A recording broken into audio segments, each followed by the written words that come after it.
Bonsoir Philippe, bonsoir à tous. Bonsoir Bonsoir tout le Diane. monde. Eh bien, bonsoir à tous. Bon, Grégoire, je suis heureux de vous avoir parce que c'est pas facile de vous avoir.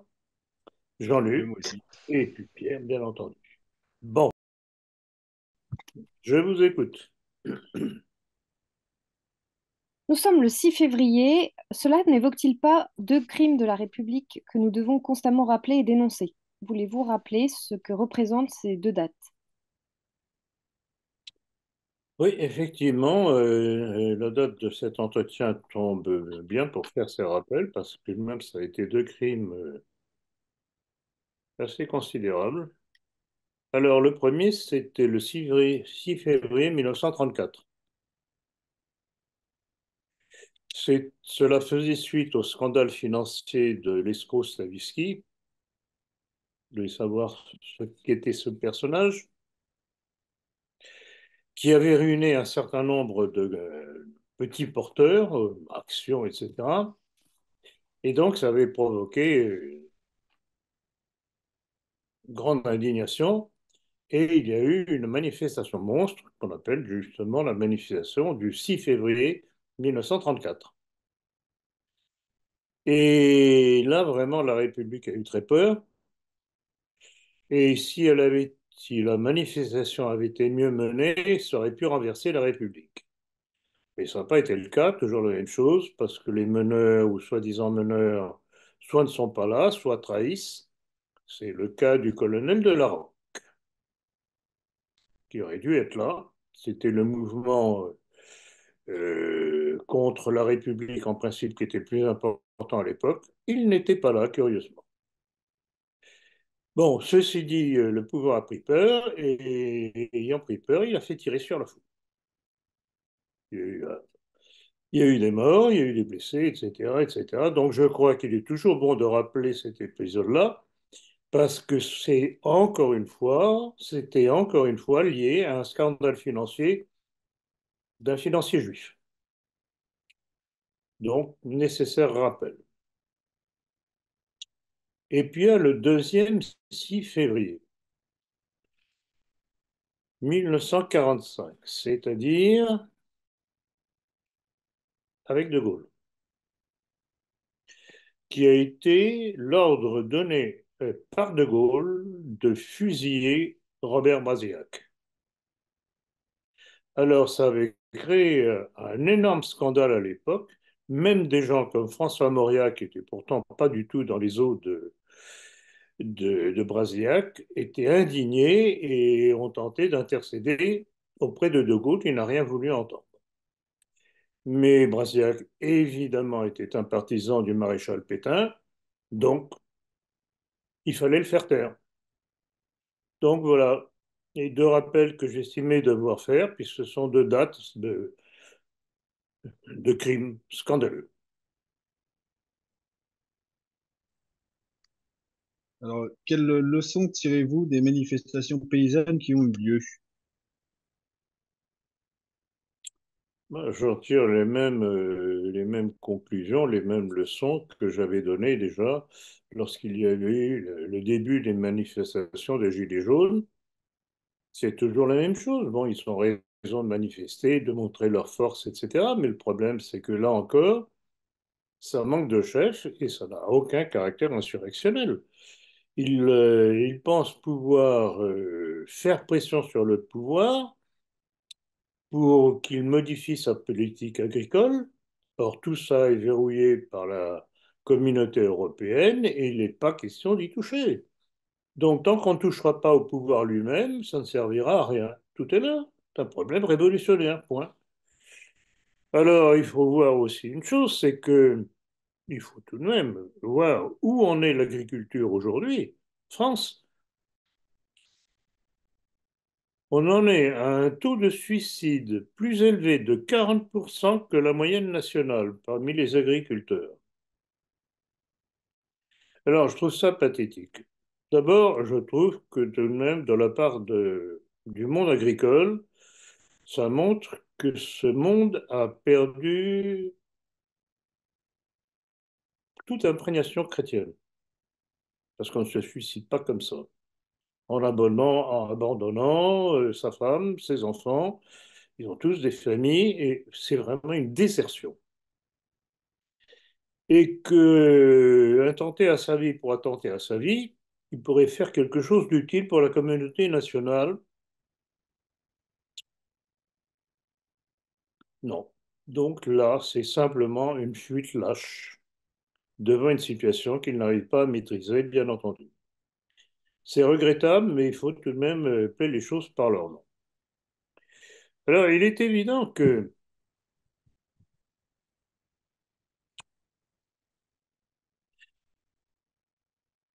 les paysans sont coincés.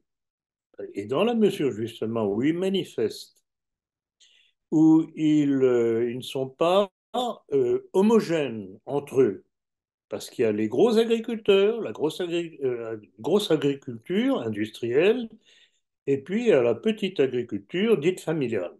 C'est pas du tout la même chose, les intérêts ne sont pas du tout les mêmes. Et d'ailleurs, ce que l'on a vu à la suite de cette manifestation, c'est que Arnaud Rousseau, qui est le patron de la FNSEA, a carrément trahi le mouvement. Dès qu'il a obtenu pour la grosse industrie agroalimentaire ce qu'il voulait, il a laissé tomber les autres. Et j'espère tout de même que cela ne restera pas sans riposte de ceux qui ont été trahis, parce que cet homme mérite petite leçon. Donc voilà, voilà ce que je pense en résumé devoir dire à ce sujet-là. Vous, a- Vous avez remarqué comment ils étaient opposés aux forces de police, les agriculteurs, en rappelant que les policiers sont la deuxième catégorie socio-professionnelle qui se suicide le plus avec les agriculteurs, justement. Bien sûr. Donc le fait de voir les deux opposés les uns aux autres, Tout à fait, Pierre. D'ailleurs, je me rends compte que vous avez très bonne mémoire, parce que justement, à propos des policiers, qui se suicident eux aussi de façon tout à fait anormale, au point de vue quantité, ben voilà. s'ils veulent se suicider, qu'ils fassent un geste politique au moins utile pour la communauté. Je pense qu'on me comprendra.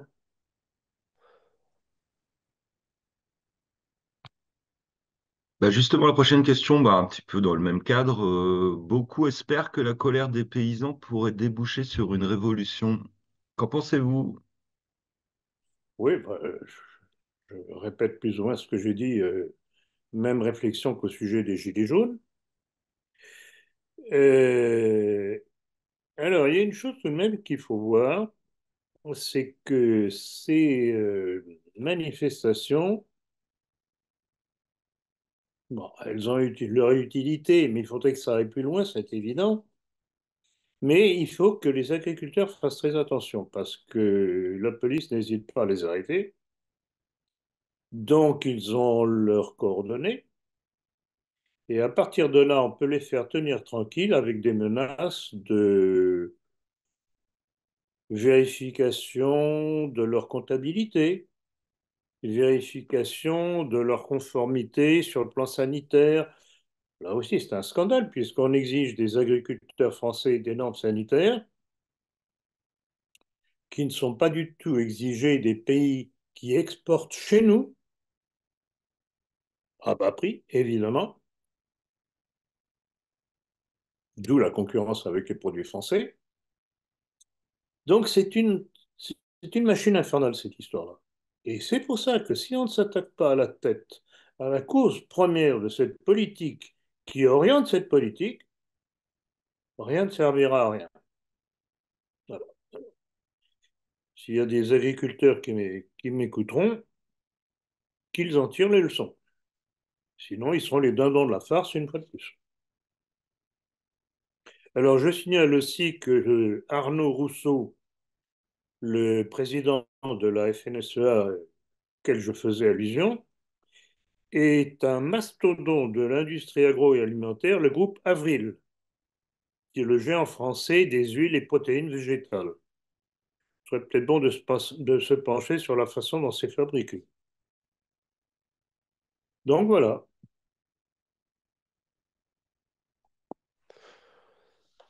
Alors Votre dernière remarque, en fait, anticipe un peu la question suivante, c'est-à-dire l'échec des manifestations, parce qu'on peut peut-être parler maintenant d'échec, malheureusement, de ces manifestations. Cet échec ne découle-t-il pas du fait que les principaux dirigeants de l'agriculture, du mouvement des agriculteurs, sont à la botte du pouvoir, bah, notamment cet Arnaud Rousseau que vous avez Tout à fait. Tout à mentionné. fait. Et d'ailleurs, il y a une comparaison qui m'a sauté tout de suite aux yeux.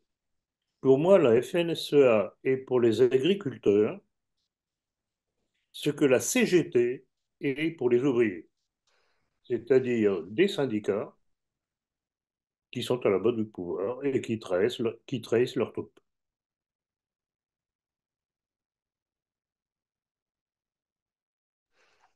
Ouais, c'est un parallèle intéressant. Et là, creusez bien la question, vous verrez.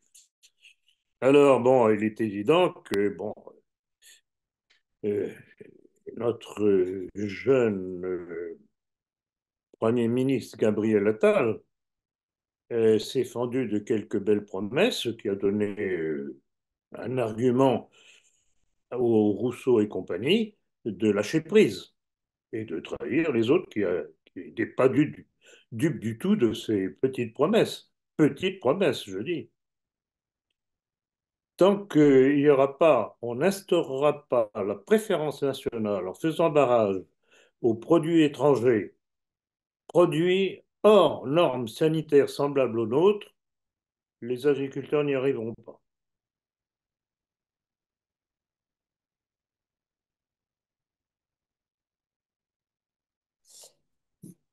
Alors, dans l'affaire des assistants parlementaires européens du MoDem de François Bayrou, celui-ci a été blanchi. Par contre, son parti est poursuivi. Quel regard portez-vous sur cette affaire? Ah, c'est joli. C'est joli. Ça, effectivement, c'est d'une hypocrisie, mais fabuleuse. On ne pouvait pas en attendre moins de ce pouvoir macronien, et qu'on ne pas que le pouvoir macronien, c'est dans la tradition de la République. Mais enfin, disons que depuis Sarkozy, Hollande et Macron, la trilogie satanique, comme je dis, ils font fort. Alors, cette histoire-là, ça veut dire quoi? Alors, ça veut dire qu'il fallait absolument blanchir Bayrou pour qu'il ne se fâche pas. Parce que s'il se était fâché, ça aurait enlevé quelques dizaines de députés supplémentaires à l'ex-majorité de Macron. Donc, ça a été la cata. Donc, tout de même donné droit à la justice. Donc, il a été blanchi, lui, mais c'est son parti qui est condamné. Comme si ce n'était pas lui le patron. Ah, je trouve ça admirable. C'est vraiment encore un exemple de la perversité de cette République. C'est beau. Un beau scandale sexuel de plus. L'ambassadeur de France au Kurdistan, Olivier de Cotigny, est accusé de viol d'adolescents, filles et garçons. Que pouvez-vous nous en dire? Oui, c'est une nouvelle oui, qu'on m'a envoyée tout dernièrement. C'est pas joli, joli. Alors, c'est un journaliste d'investigation franco-libanais, Léo Nicolian, qui a lancé l'information. Et le pire, mais est-ce que c'est une surprise? Stéphane Séjourné, qui est paxé homosexuellement à Attal, Bruno Attal, notre charmant Premier ministre, l'a nommé aux affaires étrangères. Et ce séjourné, au courant de l'affaire, s'est contenté de passer un savon au coupable. Mais est-ce qu'on peut s'attendre à autre chose de la part de cette République judéo-pédée?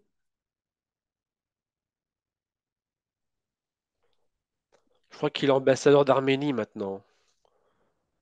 Ouais, pauvres Arméniens.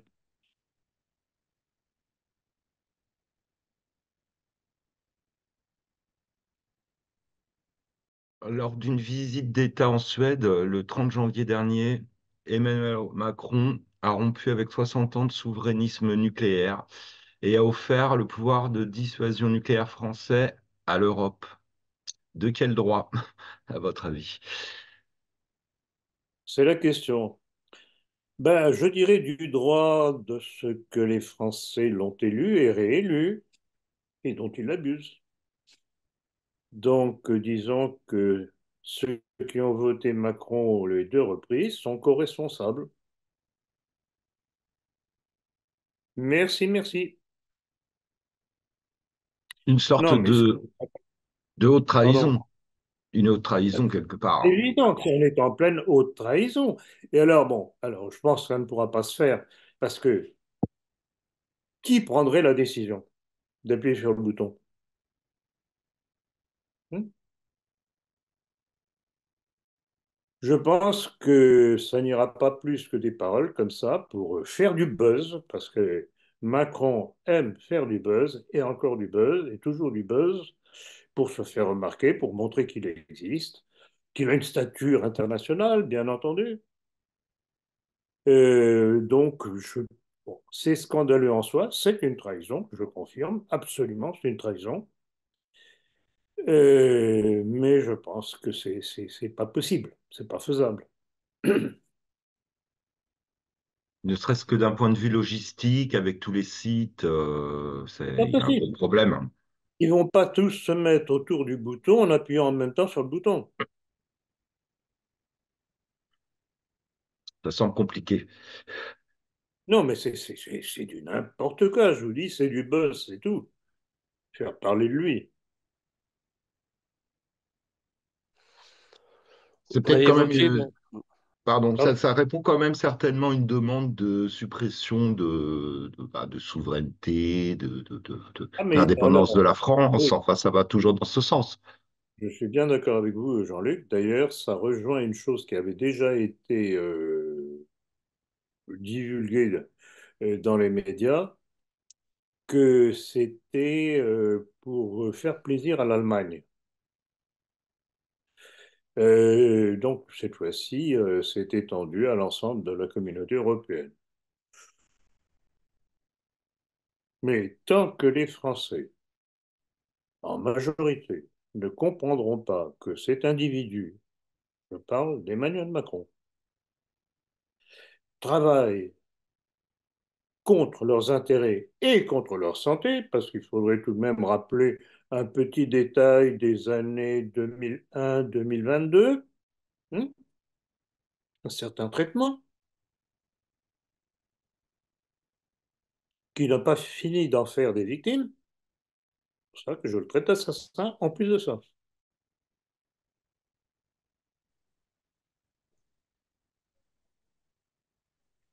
2021-2022, oui.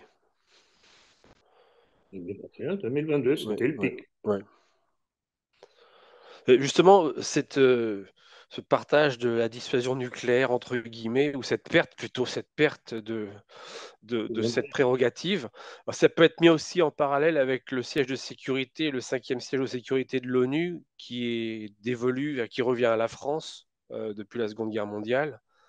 Ça avait déjà aussi été évoqué, ça, le fait que la France puisse perdre ce siège au Conseil de sécurité de l'ONU pour justement à la demande de l'Allemagne pour le confier à une entité européenne. Donc ça serait aussi quelque chose qui pourrait suivre la même tendance, si vous voulez.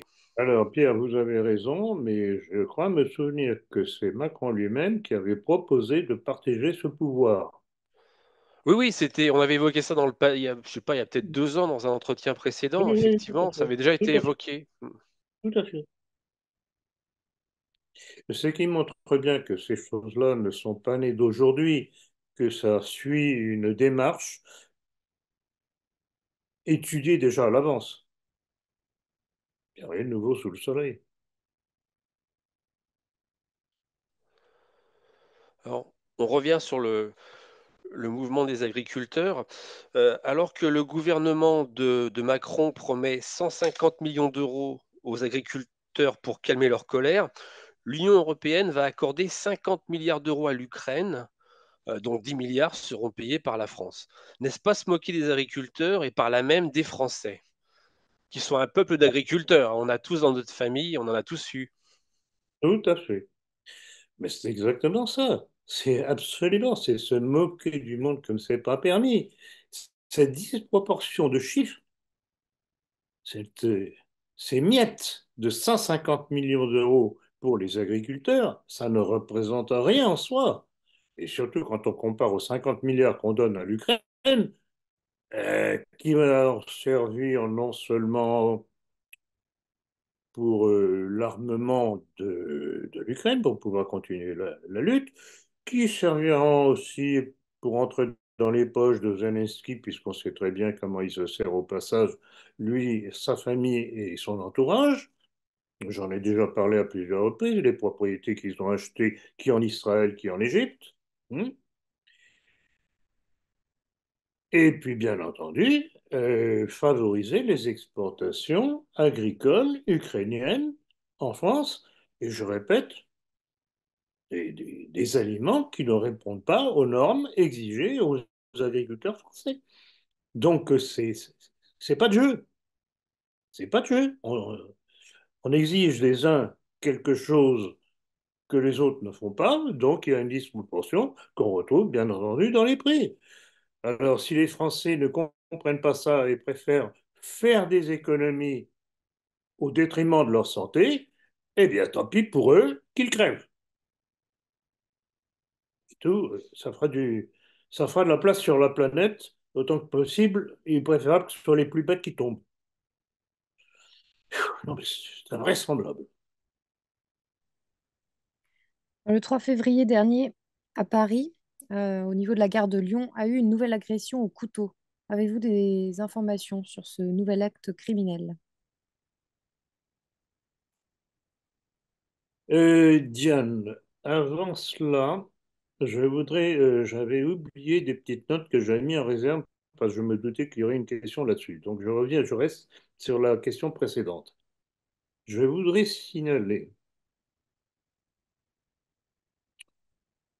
que parmi les bénéficiaires de cette tranche de 150 millions, est-ce que vous savez comment cela a été ventilé? Non. Quelques noms qui sautent aux yeux et on se demande ce qu'ils viennent faire là. Alors, je vous signale qu'il y a la Fondation Mémorial de la Shoah.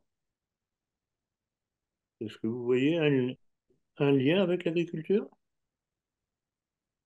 Il y a le domaine viticole,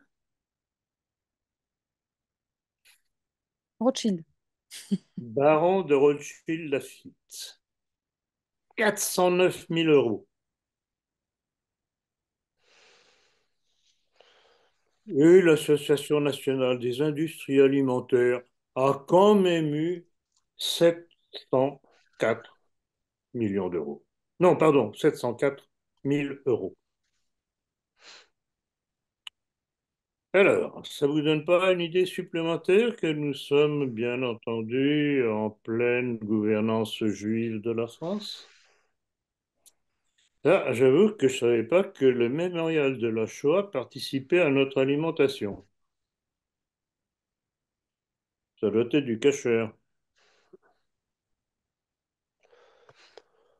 En plus, on peut rappeler que la France est un contributeur net, c'est-à-dire qu'on verse plus qu'on ne touche maintenant. C'est bien, depuis Et donc, toujours. voilà, donc si en plus cet argent qui devrait revenir aux agriculteurs, et effectivement, comme vous l'avez précisé, elle revient à des organismes qui sont vraiment loin des affaires agricoles, C'est effectivement, hallucinant. C'est absolument hallucinant. ouais. Et là, il faut vraiment, c'est une information qu'il faut divulguer. Que vient faire le mémorial de la Shoah? À quel titre aurait-elle droit à une subvention Ouais. 22 000 euros quand euh, même. pour l'agriculture? Mais c'est fabuleux ce truc-là. Donc, je répète, une preuve de plus de la gouvernance juive de la France. On sert les petits copains.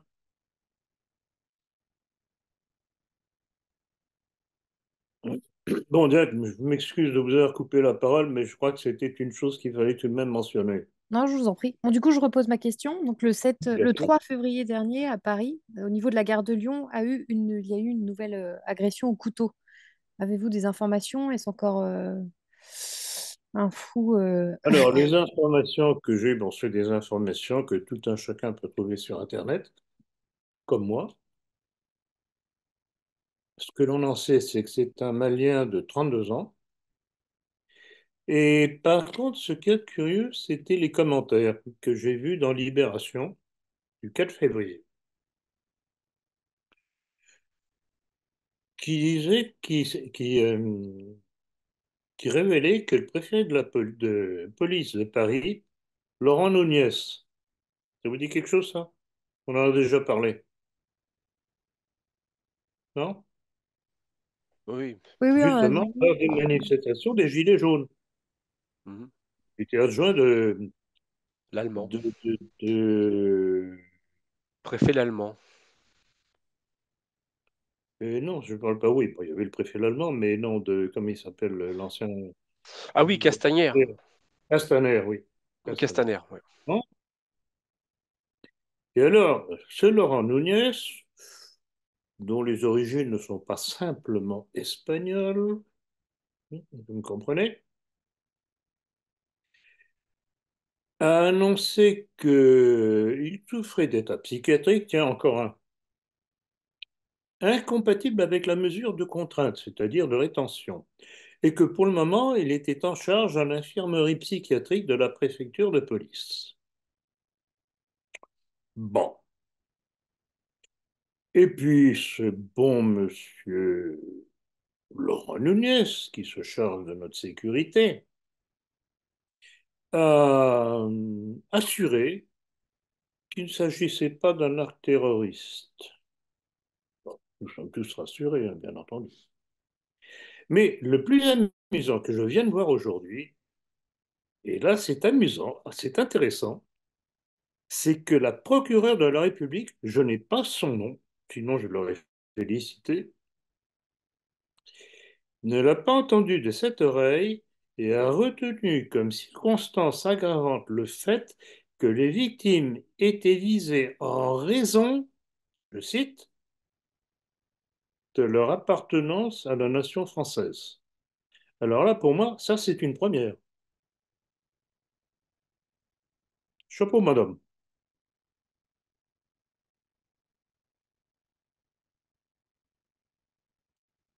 Laurent Nunez n'a pas dû apprécier.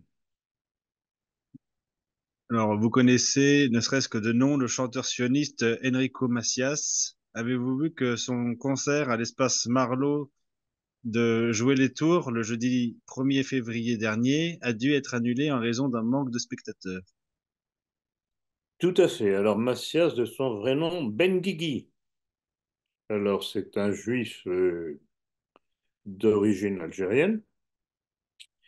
Et c'est intéressant, cette information-là. Alors, je voudrais signaler, bon, j'ai voulu voir un petit peu ce qu'il y avait derrière cette information. Et on trouve tout de même des choses, quand on cherche, on trouve tout de même des choses intéressantes. Excusez-moi, Philippe, je crois que vous vous Et trompez. Par contre, pour son nom de naissance, c'est pas Benguigui, vous confondez avec Patrick Bruel. Macias, son nom de naissance, apparemment, c'est Gaston Grenacia. oui, probablement, oui, vous avez raison. Benguigui, c'était Oui, oui, Patrick je pense Bruel. que vous avez. Bon, Oui, bref, peu oui. importe, c'est un détail. Oui, bah, c'est l'occasion de rappeler que les origines De de Bruel. Bruel. Oui. Et vous avez raison. Et, bon, de toute façon, à dire ici, mais bon. Et alors, oui, alors, j'en reviens donc à Macias. Il devait chanter un morceau dont le titre est Malheur à celui qui blesse un enfant. Je rappelle ses origines. Hein. Et bien entendu, les oreilles attentives ont relevé qu'il se gardait bien d'évoquer le carnage des enfants palestiniens à Gaza par l'aviation israélienne. D'où ce rejet de, de son concert. Et je dirais qu'il a eu bien de la chance jusqu'à présent que certains ne soient pas venus lui casser la figure. Il l'aurait largement mérité. Donc voilà à quoi servent ces petites informations. Ça n'a l'air de rien, mais ça en dit très long. Nous allons passer maintenant aux questions concernant nos milieux, avec une première question sur le courageux Vincent Renoir, qui avait fait un recours devant la justice écossaise, mais qui a échoué et qui a été extradé vers la France et laissé en liberté. Avez-vous un commentaire à faire sur cette affaire? Pas de commentaire particulier. C'est curieux. Je ne comprends pas pourquoi il a été laissé en liberté. Je sais pas, il doit y avoir un problème de procédure, mais ça, je ne m'y connais pas suffisamment pour pouvoir y répondre. Bon, alors pour Renoir, bon, vous savez quelle est ma position sur lui. Bon, il a fait des travaux évidemment très intéressants de rétablissement de la vérité sur un certain nombre de sujets. Mais le problème, ce que je lui reproche, c'est que, et je l'ai cité à plusieurs reprises, c'est que quand on interpelle sur certains sujets, dont le complot, etc., la société qui devient de plus en plus homosexuelle, etc., il répond, ça ne m'intéresse pas, non, non, non, non, je ne veux pas parler de ça, non, non, non, pas du tout, pas du tout. Le problème, c'est que tout est lié. Et là, j'avoue que ça me surprend de sa part. Donc, toujours ça. Et puis aussi, je pense que dans ce sujet très délicat à traiter, très brûlant, je crois que la meilleure position est de faire comme je le fais, de dire, écoutez, bon, dans cette histoire-là, il y a tellement eu de choses dites contradictoires, tant qu'il n'y a pas eu de reconstitution du crime, imputé, on ne peut pas tirer de conclusion. Bon, ça, c'est ma position. Donc voilà, j'ai rien d'autre à dire. Jordan Bardella, invité du face-à-face sur RMC, a déclaré: le RN est pour beaucoup de Français de confession juive un bouclier. Je défends tous les Français, quelle que soit leur origine et religion, face à l'idéologie islamiste. Fin de citation.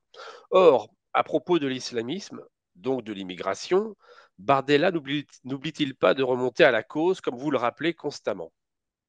Alors, il est bien gentil, mais il oublie tout de même une chose, c'est le monde juif qui a poussé à la décolonisation, qui pousse depuis des années à l'immigration-invasion, et on connaît tout de même les noms. Hein. C'est qui cette intelligentsia juive qui pousse à ça? Les Attali, les Merkel, les Sarkozy, les Hollande, les Macron aujourd'hui? Ben, apparemment, ce petit Bardella n'a pas l'air de les connaître. Un petit peu regrettable. En fait, il a la même position que Zemmour. Donc, là encore une fois, on dénonce les effets, mais on ne remonte pas la cause. On ne dénonce pas la cause. Et dénoncer la cause, c'est-à-dire mettre en évidence ceux qui poussent à cette immigration-invasion. Alors, il est bien gentil avec ses trémolos sur les juifs que le RN protège, mais ce sont les juifs qui nous imposent cette situation. Alors, il y a un problème là. Bon, il faut tout de même pas se moquer du monde. Parce que qui nous impose l'immigration? Qui nous impose justement l'islamisme qui va avec l'immigration? Si ce n'est ce qu'on appelle l'intelligentsia juive. Hein? Les Attali, les Minc, les Sarkozy quand il était au pouvoir, bon, toujours d'ailleurs maintenant, Hollande quand il était au pouvoir, les Macron aujourd'hui, sont eux qui nous imposent cette immigration qui rentre par dizaines de milliers tous les jours. On en est, chiffre officiel, à 350 000 migrants par an. Chiffre officiel.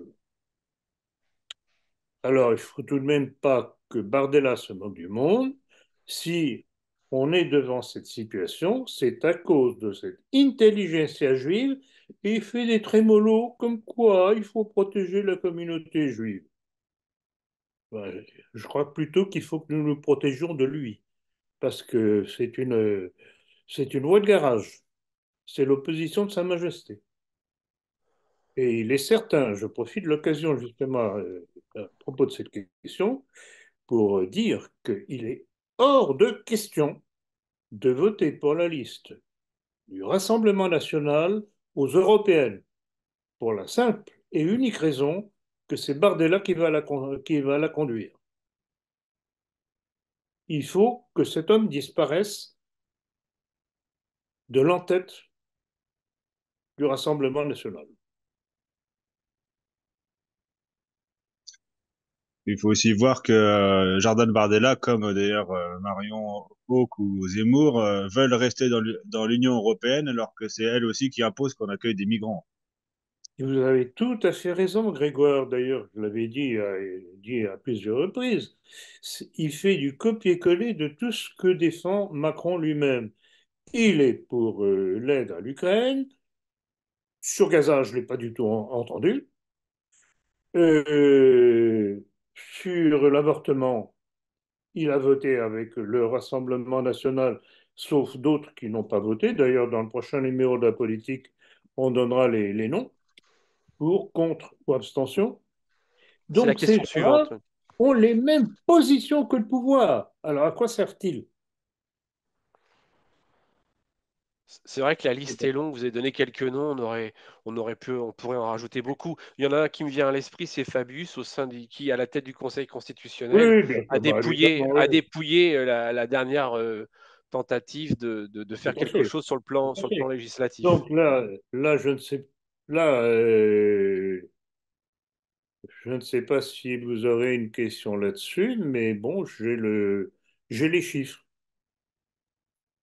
Oui, alors justement, c'est la prochaine question, donc toujours dans le même thème. Vous avez certainement vu que le Rassemblement national a majoritairement voté pour inscrire l'IVG dans la Constitution. Donc, sur un total de 88 députés, il y a eu 46 pour, 12 contre, 14 abstentions, 16 non-votants. Est-ce que vous voulez rajouter quelque chose? Ce que j'ai déjà dit, c'est évident. Donc, en tout cas, ça démontre parfaitement la composition hétéroclite du Rassemblement national. Il y a de tout là-dedans. Le problème, c'est que la majorité des mauvais, je les appelle les mauvais, ils sont majoritaires, 46, alors qu'il n'y en a que 12 qui ont voté contre l'aval à l'avortement dans la Constitution. C'est tout de même triste, ça. Donc, que voulez-vous? Ce Rassemblement national, je regrette beaucoup. Il ne nous sert à rien, même pas à renverser Macron, même pas. Donc, on en parle, enfin, si on en parle, mais il ne nous intéresse pas.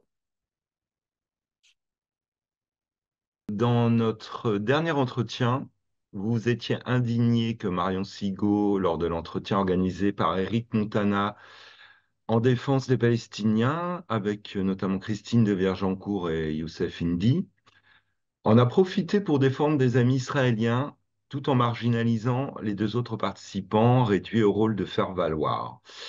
L'un d'entre eux a réagi. Pouvez-vous nous en parler?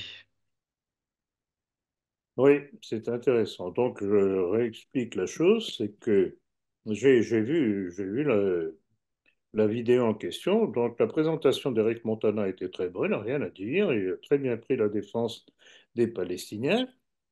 Puis arrive Marion Sigaud, qui fait un petit tour de compassion pour les Palestiniens et qui embraye tout de suite sur l'éloge de ses amis palestiniens, israéliens, etc., etc.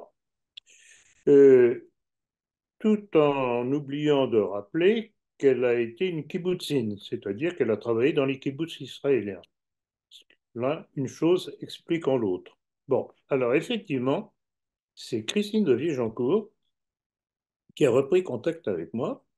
On échange d'ailleurs assez souvent ensemble pour me dire, mais vous avez tout à fait raison, je me suis senti un petit peu inutile là-dedans, et je pense que Youssef Indy aussi.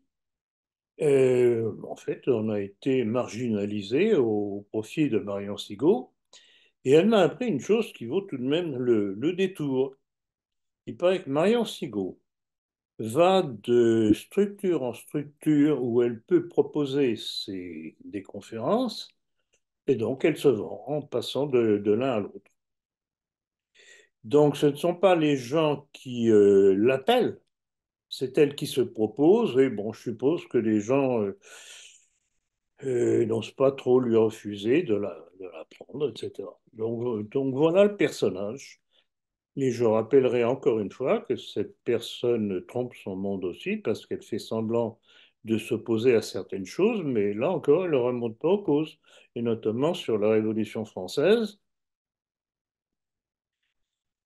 La maçonnerie, inconnue. L'influence des meneurs juifs, inconnue. Donc là aussi, à quoi sert-elle? Quelques oublis importants, malheureusement. Eh oui, non, non, mais les faux culs, moi j'ai horreur des faux culs. Et je leur envoie pas fait dire. Alors, on va passer à l'étranger, la rubrique étranger. Avez-vous vu qu'au Mali, la chaîne France 2 a été suspendue pour apologie de terrorisme, ce qui confirme ce que vous aviez déjà dit de ces accusations? Pouvez-vous revenir sur cette sombre affaire? Sombre affaire, effectivement, parce que bon, il faut rappeler que justement, c'est sur base de ce genre d'accusation qu'au Mali, en Côte d'Ivoire, au Niger, les troupes françaises ont été priées de repartir, alors qu'elles avaient été envoyées en principe pour combattre les groupes djihadistes. Et maintenant, on apprend, déjà depuis quelque temps, puisqu'on en a déjà parlé, que ces pays-là dénoncent l'appui effectif de la France aux groupes djihadistes. Je pose la question. Alors, quels étaient les ordres que Paris donnait aux troupes françaises? En tout cas, ça a été suffisamment grave tout de même pour que ces pays-là déposent une plainte devant l'ONU. Et alors, confirmation aussi de la chose, de l'inefficacité curieuse de l'armée française contre les groupes djihadistes, c'est que ces mêmes pays se félicitent qu'ayant fait appel à la Russie pour les aider à lutter contre les groupes djihadistes, ils se disent, mais c'est magnifique, on a des résultats maintenant. Donc il y a un problème. Il y a un problème. Quels étaient les ordres que donnait Paris aux troupes françaises? Et apparemment, on peut se poser la question aussi, pourquoi est-ce que les troupes françaises obéissaient? Il y a un énorme problème là.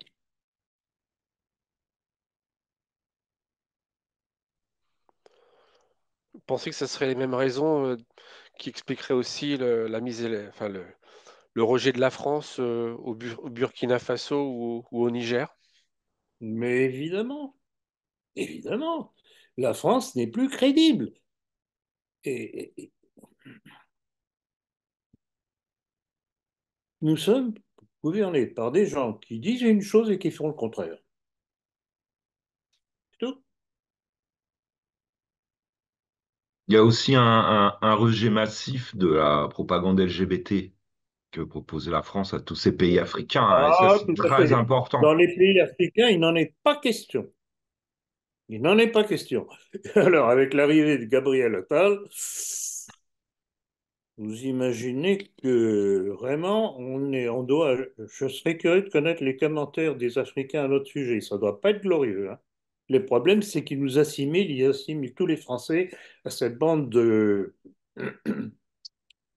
occupe le décadents. pouvoir. Je ne sais pas si j'en ai déjà parlé. C'est un de mes correspondants qui m'avait envoyé ça il y a déjà plusieurs mois. C'était une émission dans un pays noir, donc c'était des Noirs qui parlaient. Et un d'entre eux, à un moment donné, dit, mais vous savez, je ne me rappelle plus de quoi il s'agissait, à quel sujet il parlait. À un moment donné, ce Noir dit, mais vous savez, vous, alors avec l'accent évidemment, c'était vraiment très coloré, c'était gentil. Vous savez, il y a quelqu'un qu'il faut que vous écoutiez. C'est Monsieur Ploncard-Lassac. Alors là, j'étais sidéré.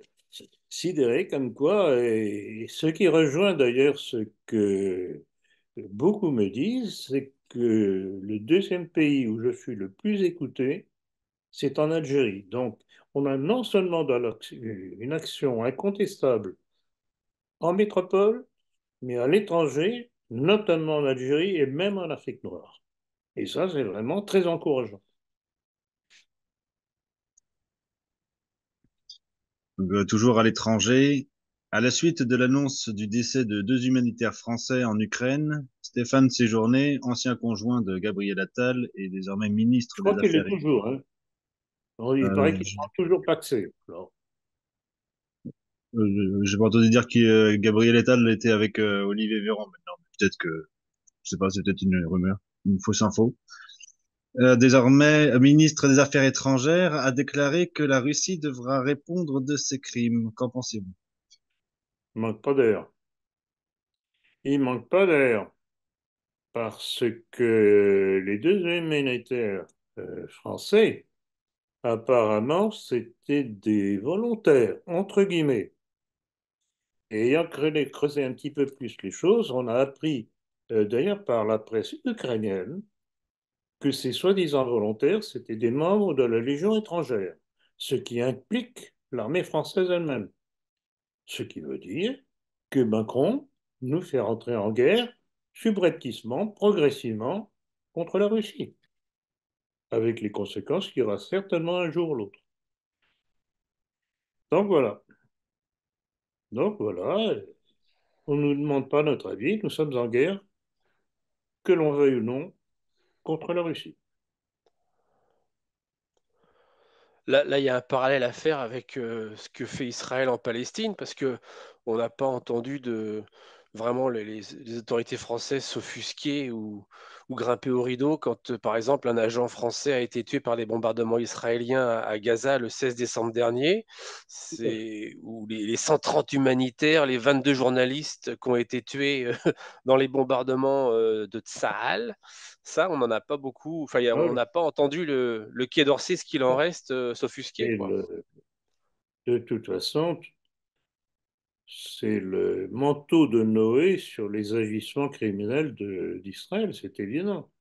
Oui, donc je retrouve l'information, c'est Nicolas Mirkovic, qui est le président de l'association humanitaire Ouest-Est, qui révèle que, selon la presse ukrainienne, les volontaires auraient pu combattre au combat.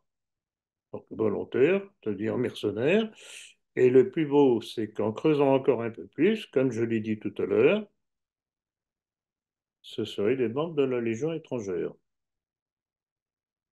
française. Alors là, on comprend très bien l'obstination de Macron à ce sujet-là.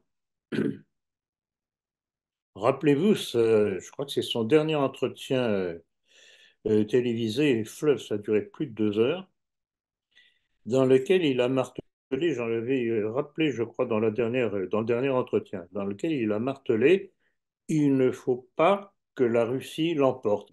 Donc, il est prêt à tout en nous mettant en cause pour aider coûte que coûte son coreligionnaire Zelensky. Et puis, n'oubliez pas ce qu'il y a de sous-jacent à cela.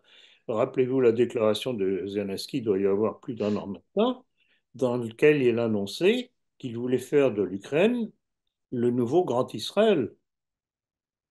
Donc oui, on tourne toujours dans le même petit cirque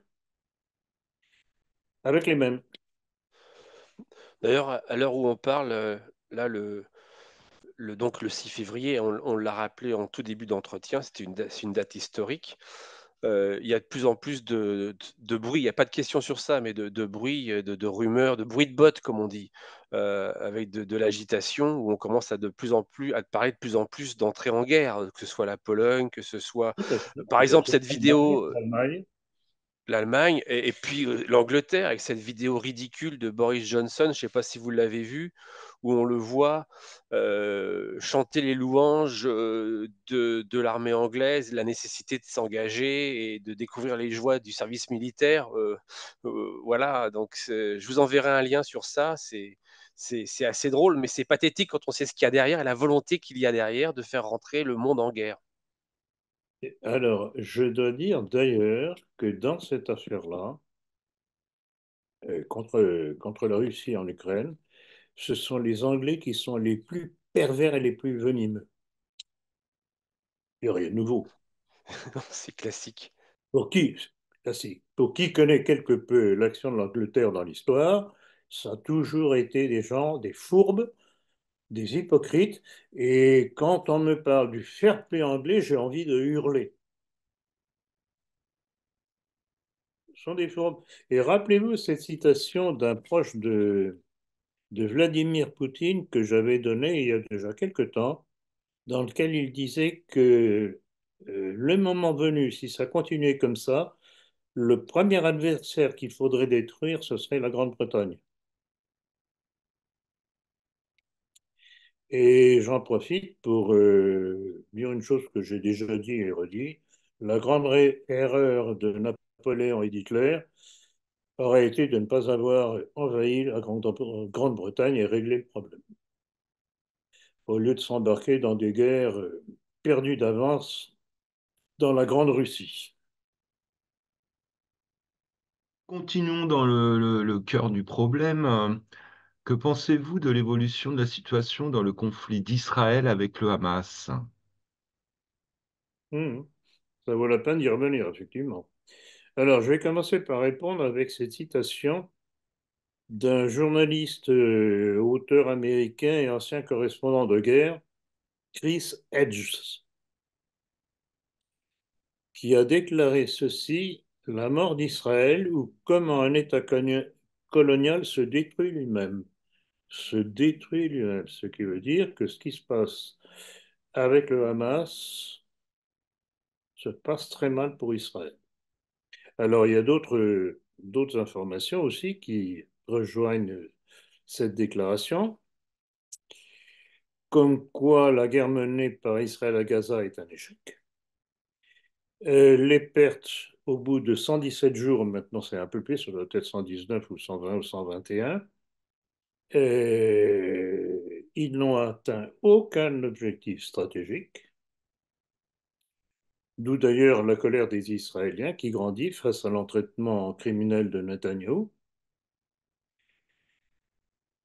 Euh, Rappelez-vous ce que je disais il y a quelque temps à propos de ce qui se passerait, ou ce qui allait se passer une fois que Tsahal serait obligé de rentrer sur le terrain, ne serait-ce que pour récupérer les otages. Et j'annonçais qu'il se ferait décimer parce qu'il se ferait liquider par des ennemis qui apparaissent, qui disparaissent, sans qu'ils sachent d'où ils viennent. Et apparemment, c'est ce qui se passe. Et on en voit d'ailleurs la traduction par la panique visible qui s'empare des troupes de Tsahal. Et je crois qu'on en a déjà parlé, mais il est bon de le rappeler. Et dans leur affolement, des soldats de Tsahal ont tué leurs propres citoyens avec des gaz toxiques lors d'attaques chimiques contre le Hamas. Et puis une autre information comme quoi euh, des, des otages qui avaient réussi à s'échapper et qui étaient sortis en brandissant un drapeau blanc se sont fait tirer dessus par les troupes de Tsahal, croyant que c'était des Palestiniens. Donc il y a quelque chose qui se passe réellement, évidemment, et on va compter sur nos médias pour le savoir. On le sait, ça transparaît par les médias étrangers, et notamment américains. Il y a des journalistes, d'anciens responsables militaires américains qui disent les choses telles qu'ils les voient, et c'est un très intéressant. Et donc, apparemment, il y a de très grosses pertes dans les rangs de Tsahal. Et d'après une enquête menée par le quotidien israélien Haaretz en décembre dernier, il y aurait eu plus de 10 500 soldats de Tsahal qui auraient été blessés au combat et estimé que les morts se comptaient par milliers. C'est un quotidien israélien qui le dit. Donc voilà. Donc voilà, le problème c'est que comme je l'ai dit tout à fait au début de cette affaire-là, si Netanyahou a voulu profiter de l'attaque du 7 octobre du Hamas, c'est parce que ça lui servait de prétexte pour couvrir les poursuites dont il était l'objet de la part de la justice israélienne. Donc cet homme voudrait bien gagner cette guerre, ça lui serait un bouclier contre les poursuites. Mais le problème, ça va lui retomber encore beaucoup plus dur sur le dos. Donc voilà. Et alors, aussi petite chose qu'il faut savoir, toujours d'après des informations étrangères, la quasi-totalité des pertes infligées par Israël sont militairement insignifiantes. Les 90% des Palestiniens tués par Israël, dans sa volonté de nettoyage ethnique, sont des civils sans défense par leur bombardement, hommes, femmes et enfants, surtout femmes et enfants. Et c'est au point que cette puissance de destruction d'Israël avec les bombes américaines, qui pleurnichent, c'est pas bien, non, c'est pas bien, n'empêche qu'ils donnent les bombes pour détruire. La puissance de destruction d'Israël aujourd'hui est l'équivalent de celle d'Hiroshima et Nagasaki. Ça vous donne une idée. Donc voilà. Bon, il n'y a rien de nouveau. Les Alliés n'avaient-ils pas déjà utilisé cette même technique de bombardement de terreur contre les populations civiles en Allemagne? Petit rappel de Dresde, ville refuge qui a été brûlée aux bombes au phosphore des Anglais et des Canadiens, et puis au Japon, Hiroshima, Nagasaki. Donc voilà, il est évident que les anglo-saxons seraient malvenus de regretter quelque chose de la part d'Israël. Ils en ont fait autant avant, donc ils sont complices. Et il faut voir aussi que quand on voit quels sont les intermédiaires des États-Unis vis-à-vis d'Israël, un certain Blinken, qui est juif, bon, on ne peut rien attendre des États-Unis, pas plus que de l'Angleterre, ils sont complices. Voilà. Donc toujours à l'étranger, euh, en rapport avec la Palestine. Dans un entretien vidéo accordé aux médias en 442, le général de la Ward a déclaré, je cite, nous sommes arrivés au Liban en étant pro-israéliens, on en est tous repartis anti-israéliens. Aucun bataillon, qu'il soit ghanéen, fidjien, finlandais, suédois, italien ou même américain, ne repartait en étant pro-Israël. Fin de citation. N'est-ce pas plein de signification? Tout à fait, c'est absolument révélateur, c'est-à-dire que face à la réalité du comportement des Israéliens par rapport aux Palestiniens, il faut tout de même pas oublier que les Israéliens sont venus s'installer comme des coucous sur les terres des Palestiniens. Et ils les poussent par tous les moyens possibles, y compris par le meurtre, en détruisant leurs plantations, en détruisant leurs maisons, etc., etc. Donc c'est absolument ignoble. Et quand ces braves gens qui croyaient aux mensonges des médias arrivent sur place, et qui découvrent le comportement criminel d'Israël, ils ont compris. En tout cas, cette histoire-là, cette déclaration du général de la Ward, que je salue d'ailleurs, parce que vraiment c'est tout à fait ça, me rappelle quelque chose que on m'avait dit, enfin c'était un de nos amis, quand j'étais encore en Belgique. lui était un diplomate français.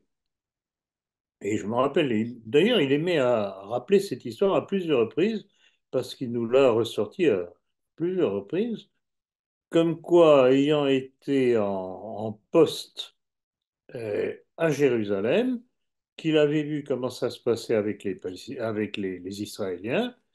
Il avait dit à peu près, il nous avait dit, à mon épouse et à moi, à peu près la même chose que ce que le général de la Ward a dit. Quand on repart de là-bas, on ne peut être que pro-palestinien. Donc, il n'y a rien de nouveau, c'est la même réaction humaine devant les crimes d'Israël. Non, mais ce qui est intéressant quand même dans cette déclaration, c'est qu'il précise bien que là, c'est vraiment tous les gens de tous les pays qui repartent Je sais, anti-israéliens.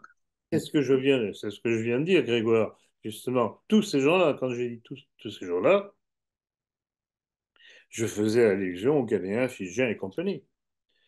Qui, eux, Ça rappelle votre citation de Bernard Lazare. évidemment,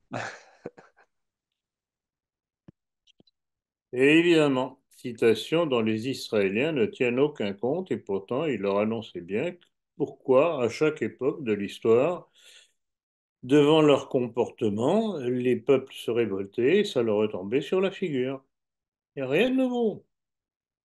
C'est l'éternelle hystérie juive qui veut que dès que... Alors, il commence tout petit, plaignant, se lamentant, mur de lamentation, gna gna gna. Puis ils grimpent, ils font de bonnes affaires, s'installent, ils prennent le pouvoir non seulement économique mais politique. Et à partir de ce moment-là, ils se croient tout permis, ils écrasent. Jusqu'au jour, pourquoi y a-t-il eu tant d'expulsions des communautés juives, notamment de France, mais pas simplement de France, par le roi de France, si ce n'était pour établir l'ordre dans le royaume du fait des pogroms successifs qui se produisaient contre ces communautés israéliennes, enfin juives plutôt, qui abusaient par l'usure, par ceci, par des trafics innommables et autres. C'était finalement le peuple, par sa révolte, qui forçait le pouvoir politique à mettre de l'ordre, en les mettant à la porte. Donc, il n'y a rien de nouveau, c'est répétitif. J'ai oublié de préciser, mais très rapidement, que le général de la Warde a une très très belle carrière. Et là, quand il parle de son expérience au Liban, c'était au titre de chef du renseignement de la Force des Nations Unies au Liban. Voilà, qui lui a permis de séjourner là-bas au sein d'un bataillon de chasseurs alpins. Hmm. Ce qui explique son kikiki. Il faut bien répéter plusieurs fois, effectivement. Ce qui explique son kikiki. Il savait déjà à qui il avait affaire.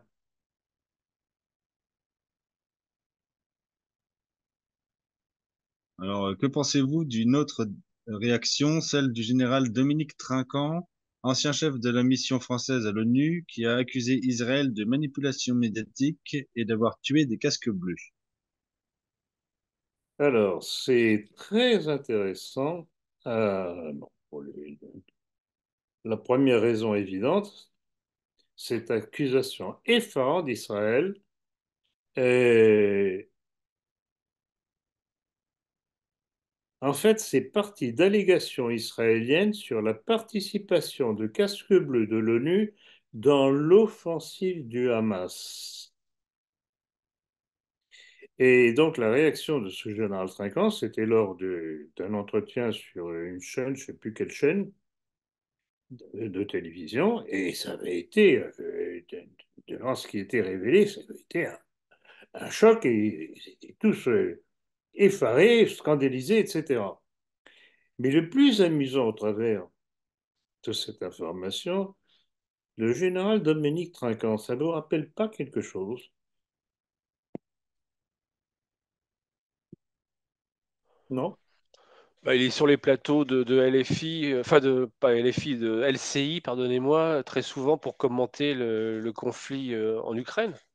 Voilà, très bien, Pierre, exactement ça. Il a été un des plus venimeux contre la Russie en ce qui concerne l'Ukraine. Donc, c'est intéressant de voir comment cet homme, qui était à plat ventre devant Zelensky, pas la peine de rappeler les origines de Zelensky, là, commence à trouver que ça fait un peu gros. Déjà ça. Alors, la prochaine question, nous retournons vers la Russie. Vous aurez vu, j'imagine, avec plaisir cette nouvelle comme quoi la Russie a criminalisé le mouvement international LGBT face à la grande pression qu'il exerce sur la Russie. Qu'en pensez-vous? Ah, j'avoue que ça m'a bien amusé, effectivement. D'autant qu'évidemment, tout de suite, ça a été une belle levée des boucliers. Et en fait, cette nouvelle mesure fait suite à d'autres mesures qui ont eu lieu toujours dans le même sens. Vraiment, visiblement, Poutine veut faire le ménage de cette saloperie-là. Et d'ailleurs, certains appellent cette succession de lois, de décrets, etc., comme étant la guerre de Poutine à l'anormalité homosexuelle, ce qu'on appelle en anglais le queerness, c'est-à-dire queer, c'est-à-dire ceux qui ne sont pas normaux. Donc voilà, c'est très intéressant. C'est très intéressant et bon à prendre. Et d'ailleurs, je voyais pas plus tard que c'était, oui, hier, en fin de journée, une émission à la télévision russe, heureusement traduite d'ailleurs, où il y avait apparemment un haut dignitaire qui se moquait de la France et de ses dirigeants homosexuels. Alors, j'ai passé tous, hein, Macron, Attal et compagnie, séjourné. Non, vraiment, l'étranger a une très belle opinion de l'art, que ce soit les Russes ou que ce soit le monde d'Afrique noire. Bien, on est bien représenté, n'est-ce pas? Et du- Alors justement, on pourrait faire un parallèle avec Pierre Hillard qui nourrit toujours des soupçons à l'endroit de Poutine, qui met en cause sa sincérité, à être dans le camp du bien, si je puis dire. Là, ce genre de décision que prend Poutine pour la Russie, ça pourrait peut-être l'amener à réfléchir, non, Pierre Hillard, qu'en pensez-vous? Je n'y crois pas. Je n'y crois pas. Il est ancré dans cette vision. Il est, comme beaucoup me l'ont suggéré, et il pense que l'explication serait il est psychorigide, enfermé dans sa conception, et quelles que soient les nouvelles qui viennent de Russie, qui indiquent tout de même un personnage tout autre que le Poutine que Hillard se plaît à dépeindre, je crois que c'est sans espoir. C'est sans espoir. Donc, je sais pas ce qu'il faudrait faire pour lui ouvrir les yeux. Oui, quand on est entêté à ce point-là, alors, quand même, il y a tout de même une question qui se pose. Pourquoi cet entêtement? Est-ce, comme le disent certains, comme je viens de le dire, parce qu'il est psychorigide?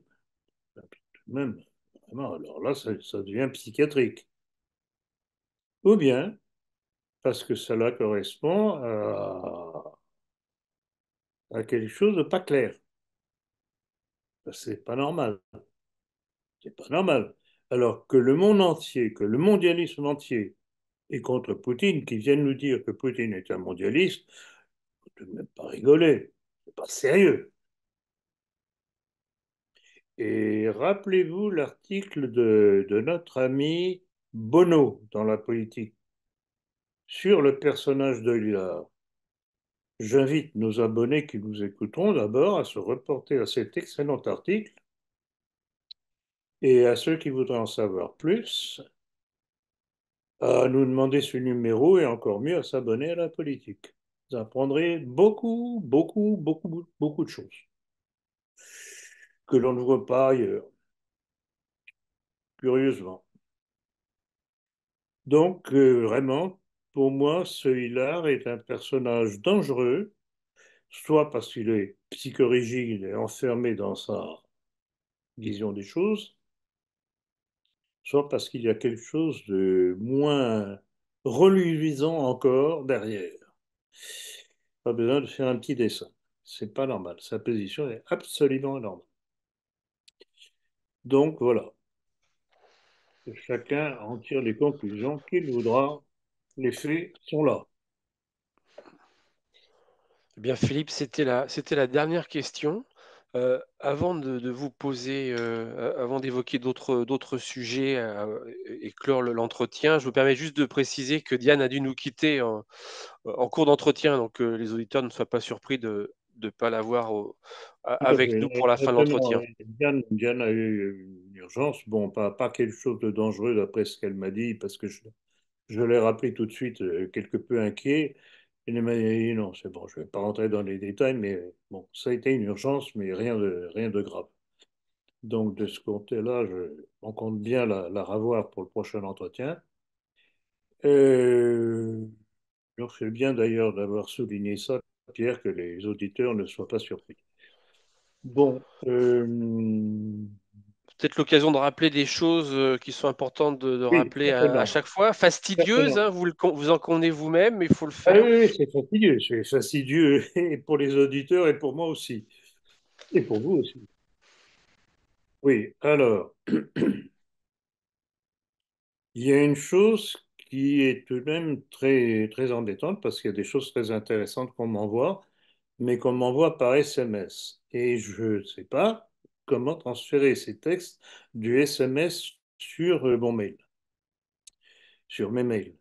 Parce qu'à partir de ma boîte mail, je peux faire des copier-coller et ça peut servir justement comme citation pour différents sujets que je traite. Donc, de grâce, ceux qui ont la gentillesse de m'envoyer des informations intéressantes, qu'ils ne m'envoient pas ça sur les SMS ou sur Facebook, mais sur mon mail.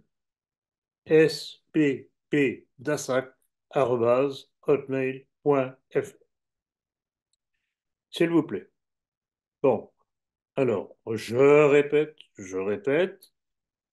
pour ceux qui ont une réception irrégulière de la politique parce que la Poste ne fait pas ce qu'elle devrait faire, merci de nous prévenir, merci de porter plainte, sinon rien ne bougera. Et si ça continue, eh bien, passez à la formule en PDF. Et alors, à propos de ceux qui sont abonnés en PDF, parfois certains me disent: Ah, mais on n'a pas reçu le numéro de la politique. C'est possible, il y a parfois des étrangetés avec Internet, mais il y a aussi peut-être que parfois l'envoi que nous faisons groupé, donc en nombre, atterrissent dans les spams. Et d'après ce que certains m'ont dit à ce sujet-là, souvent de gros envois groupés passent pour de la publicité et donc automatiquement envoyés dans le courrier indésirable. Donc ceux qui s'étonneraient de ne pas avoir reçu la version de la politique en PDF, avant de nous contacter, qui regardent si ce n'est pas dans leur spam. Petit détail en passant. On peut dire un petit mot, Philippe, sur notre dernier entretien qui a été censuré sur YouTube. Ah oui, oui, faites bien de Suite le rappeler. à deux questions concernant bah, Effectivement. Bon, alors, je vais rentrer très rapidement, rappeler très rapidement le sujet. J'avais, à propos d'un certain nombre de documents, de statistiques recueillis dans la presse internationale, des informations sur les conséquences d'un certain traitement qui a eu lieu, j'en ai parlé tout à l'heure, entre 2001, entre 2021 et 2022. Donc, un traitement contre une certaine maladie dont on nous disait montrer merveille et qui non seulement n'a pas démontré ses capacités monts et merveilles, mais a entraîné une mortalité, une morbidité dont on calcule les chiffres effarants. J'en ai parlé dernièrement. Au point de vue mortalité, le dernier chiffre, la dernière recension globale, mondiale, que j'ai trouvé, qu'on m'a transmis, 17 millions. Donc, il est évident que j'essaye d'éviter certains termes pour qu'on ne soit pas tout de suite censuré. On Hmm. verra si ça passe ou pas. Espérons que vous n'ayez pas trop parlé encore cette fois-ci, parce qu'il leur faut pas grand-chose. Oui, mais si ce sont les algorithmes qui jouent, je sais pas. C'est un test. Je fais un test là. C'est Un étonnant parce test. qu'on n'avait rien cité dans les titres et les commentaires, hein. Peut-être qu'ils écoutent la vidéo. Je sais pas comment ça marche, mais ils Et arrivent si, à tout trouver. je suppose que la vidéo passe sous un tamis, qu'on appelle les algorithmes, et dès qu'ils voient un mot qui est sur la liste noire, tac. Ouais, c'est probable. Moi, je note ça comme explication. Et on passe farcir à chaque fois. On n'est pas les seuls. Donc vous imaginez les heures et les heures qu'ils devraient se farcir à écouter? Possible. Non. Ce serait pas impossible parce qu'il y a oui, il y a des gens qui sont payés pour ça, quoi. Il y a des gens, vous avez raison, oui, c'est vrai. D'ailleurs, on en avait parlé il y a longtemps. C'est vrai, il y a des gens qui sont payés pour ça, Ouais. pour scruter. On doit être particulièrement surveillé parce que dans les titres et les commentaires sous la vidéo, il n'y avait aucune allusion à tout ça. Et pourtant, Je sais pas. Bon, de toute façon, je vous ai dit ce que j'ai dit, je l'ai dit consciemment, j'ai fait un test. On verra, ça sera toujours temps de recouper. Et de toute façon, heureusement, on a la soupape de sécurité avec Odyssée pour avoir les versions complètes. ouais, tout à fait le lien sous la vidéo. Donc, alors, pour terminer tout de même la litanie des rappels, je répète et je répète et je répète et je répète, les versements bancaires, on reçoit évidemment l'avertissement de la somme versée. Souvent, on n'a pas le nom de la personne, on a encore moins son adresse et on a encore moins le pourquoi du versement. Alors, c'est sans issue. Donc, je répète encore, on est obligé d'attendre que la personne proteste parce qu'elle n'a rien reçu pour lui dire, mais écoutez, c'est pas étonnant, on ne savait pas de quoi il s'agissait. Donc, de grâce, je répète et je répète et je répète, quand vous faites un virement, soyez gentil de nous mettre soit un mail, soit un coup de fil pour nous dire, voilà, j'ai commandé ceci. Sinon, on n'y arrive pas. Bon, puis alors un petit détail, pour les chèques qu'on nous envoie, pour les différentes commandes, essayez de les remplir avec des bics foncés, bleu foncé ou noir, parce on garde toujours copie des chèques. Pour nous, c'est un contrôle. Donc, on garde copie. Et si certaines encres bleues sont trop pâles, c'est quasiment indéchiffrable sur la photocopie. C'est tout bête, mais ça nous fait perdre du temps. Et le temps, on court après, je vous garantis. Donc voilà, j'ai fini ma litanie et je pense qu'on va arrêter là. Donc, chers amis, merci de ces très bonnes questions. Permettez, permettez-nous quand même de rappeler qu'il y a un événement pour vous, enfin pour nous, bientôt. Une conférence, non? Ah oui, oui, merci Paul. Tout à fait, oui, tout à fait. Donc, la prochaine conférence à Paris, c'est le 10 février, au même endroit, à la même heure. Et le titre, c'est La France a-t-elle changé de religion tutélaire? Suivez mon regard. Et j'espère que vous serez nombreux pour écouter ce que j'ai à dire à ce sujet-là. Transmettez autour de vous et ameutez les populations. À Voilà. 15 heures. Merci Pierre d'avoir fait ce rappel. Ouais, ça va se tenir à 15 heures, hein, le ce samedi-là, donc samedi 10 février à 15 heures à l'espace Hermès, Tout à 11 fait. rue de la Vistule. Et le Voilà, métro Maison Blanche. c'est ça. Parfait. Bon. Eh ben, merci à tous. Et merci à vous. Merci, Merci à Oui, merci vous. merci. docteur, merci à Yann tous. qui n'est plus là. Et puis, à tout bientôt. À À Portez-vous très bien. bientôt. bientôt. À très bientôt. Au Au revoir revoir. Au Pierre, revoir. Au revoir. Grégoire, Au revoir. Philippe. Au revoir.